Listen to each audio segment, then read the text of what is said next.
आज दिनांक 6 एप्रिल. आजच्या प्रवचनाचा विषय संत हे चालते बोलते देवच आहेत. व्यवहारात ज्याला चांगले वागता येत नाही त्याला नाही परमार्थ करता येणार. व्यवहारात झालेल्या गोष्टींचा मनावर परिणाम होऊ देणार नाही असा निश्चय करावा आणि सद्गुरू आज्ञा प्रमाण मानून तो तडीस न्यावा. साधनावर जोर द्यावा. स्वतः कोण याची ओळख करून घ्यावी. भगवंता परते कोणी नाही हे कळले म्हणजे मी कोण हे कळते. निर्गुण जरी समजले तरी सगुण नाही सोडू. माझ्या मुखी राम आला या परते दुसरं भाग्य ते कोणते. हृदयात स्फूर्ती येऊनच आपण बोलतो, मग आमच्या मुखात राम आला तर तो हृदयात नाही असे कसे म्हणावे. तुम्ही मला उपनिषदातले सांगा म्हटले तर कसे सांगू. ज्याने जे केले तेच तो सांगणार. एक गुरु आज्ञा पालन याशिवाय दुसरे काहीच मी केले नाही तर मी दुसरे काय सांगणार. संतांचा समागम केला म्हणजे आपण मार्गाला लागतो. आपण साधूला व्यवहारात आणतो आणि नंतर तो आपल्याशी व्यवहाराने वागला म्हणजे त्याच्याजवळ समता नाही म्हणून उलट ओरड करतो.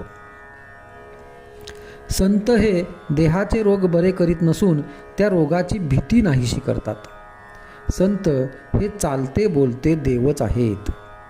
संतांच्या देहाच्या हालचालींना महत्त्व नाही. भगवंताचे नाम सिद्ध करून देणे हाच संतांचा जगावर सर्वात मोठा उपकार होय. हजारो लोक भगवंताच्या नामाला लावणे हेच खरे संतांचे कार्य होय. संतांचा कोणताही मार्ग हा वेदांच्या आणि शास्त्राच्या उलट असणे शक्यच नाही.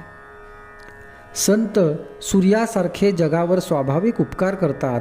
सूर्याचे तेज कमी होते आहे असे शास्त्रज्ञ म्हणतात, पण संतांचे तेज मात्र वाढतेच आहे.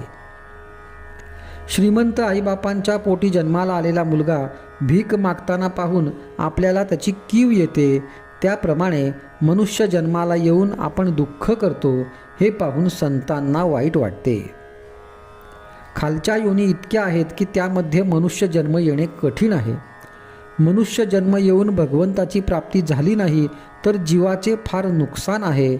म्हणून अत्यंत चिकाटीने संतांचा समागम करावा, त्यांची कृपा प्राप्त करून घ्यावी. संतांनी जो मार्ग आखला त्यावर डोळे मिटून जावे. पडण्याची अडखळण्याची भीतीच नाही. आपण प्रपंचात इतके खोल जातो की संतांची हाक ऐकूच येत नाही. ती ऐकू येईल इतक्या तरी अंतरावर असावे. संत वचनावर विश्वास ठेवूया म्हणजे भगवत प्रेम लागेलच. ते लागल्यावर विषय प्रेम कमी होईल.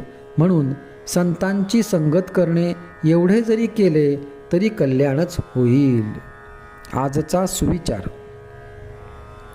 संत संगती आणि नामस्मरण यानेच भगवत प्रेम येईल.